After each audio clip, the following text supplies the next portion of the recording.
personne, je dis bien personne, ne peut nous déstabiliser.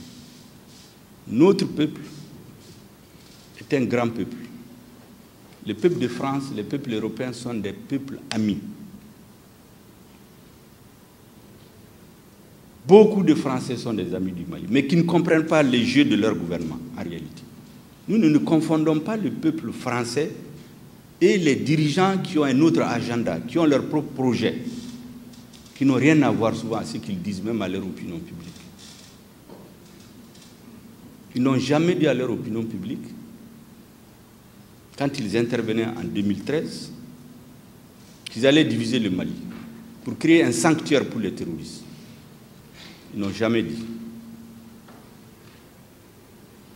On présente les soldats français qui meurent, personne ne nie, tous les étrangers qui meurent sur notre territoire, nous serons toujours reconnaissants, à jamais.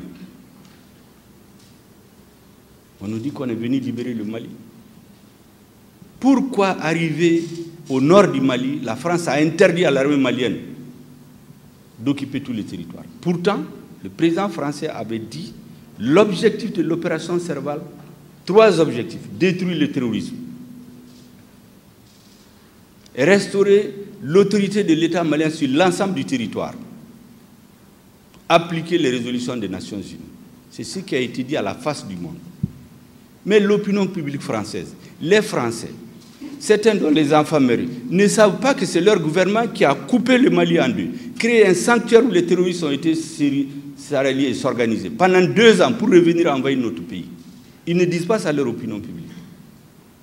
Ils jouent sur les sentiments. Des soldats français sont morts. Mais les Africains sont morts pour libérer la France. À la Deuxième Guerre mondiale, c'est l'Afrique qui était le lieu de repli de De Gaulle pour reconquérir la souveraineté de la France. C'est ici que les gens travaillent. C'est les Africains qui mouraient. Hollande l'a dit ici, qui payait une dette en 2013. Pourquoi on passe le temps à nous dire que les soldats français sont morts? Les Américains n'ont-ils pas libéré la France? L'armée rouge n'a pas libéré une partie de l'Europe? Pourtant, quand les Français ont décidé que ce n'est plus nécessaire, ils ont dit aux Américains de partir. Est-ce que les Américains se sont mis à insulter les Français? Il n'y a eu jamais eu de Russes sur le territoire. Les soldats africains qui ont été libérés de la France, certains ont demandé leur simple droit en 1945, on les a massacrés à Tcharoui. Donc il faut qu'on arrête de jouer sur les sentiments et nous faire la leçon. Personne ne peut faire la leçon au gouvernement malien, surtout pas de leçons de morale.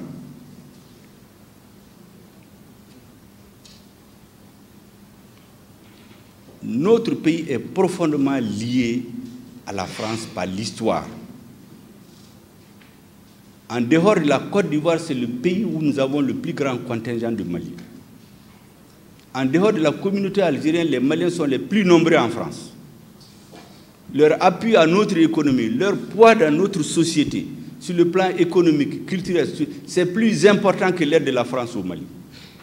Est-ce que vous pensez qu'un gouvernement responsable, avec les liens historiques, les liens stratégiques et militaires que nous avons, nous allons nous lever comme ça pour dire des choses qui leur permettent. Mais on ne peut pas nous vassaliser, on ne peut pas transformer le pays en esclave.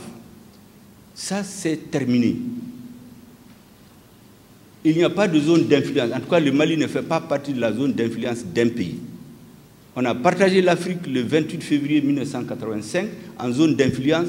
Nous ne nous considérons pas que nous sommes dans la zone d'influence d'un pays. Nous sommes dans la zone d'influence du monde. Donc personne ne peut traiter les problèmes du Mali par procuration. Personne. Et lorsqu'on refuse ça, on nous insulte, on nous menace, on viole les règles. Comment vous voulez construire? Vous voulez rétablir le retour à l'ordre constitutionnel normal pour construire un état de droit en violation des règles qui ont institué la CEDEAO, qui ont institué l'UEMOA, qui ont institué les Nations Unies. Vous violez ces règles et vous dites que vous voulez ramener l'ordre constitutionnel normal. Ce n'est pas possible. Nous ne changerons contre rien la sécurité de notre pays et de nos populations. Ceux qui veulent nous aider, ils nous aident. Celui qui pose comme condition qu'il faut qu'on continue à tuer les Maliens qu'on accepte, je pense qu'il ne trouvera pas de terrain d'entente avec nous. C'est aussi simple que ça. Nous n'avons aucun problème avec le peuple français, avec l'État français. Il y a des dirigeants qui ont leur propre agenda politique. Ils instrumentalisent l'opinion publique. Ils essaient, par feu de solidarité, d'avoir toute l'Europe avec eux. Pourquoi beaucoup de pays européens et américains ont refusé cette histoire de G5 Sahel et de Takuba? Parce qu'ils voient ce qui se cache derrière. Nous aussi, nous voyons, on a un coefficient intellectuel largement au-dessus de la moyenne, contrairement à ce qu'ils pensent. Nous savons ce qui se cache derrière ça. Takuba, vous savez, c'est pour diviser le Mali. C'est le sabre en Soré et en Tamashek. Ce n'est pas un nom qui a été pris par hasard.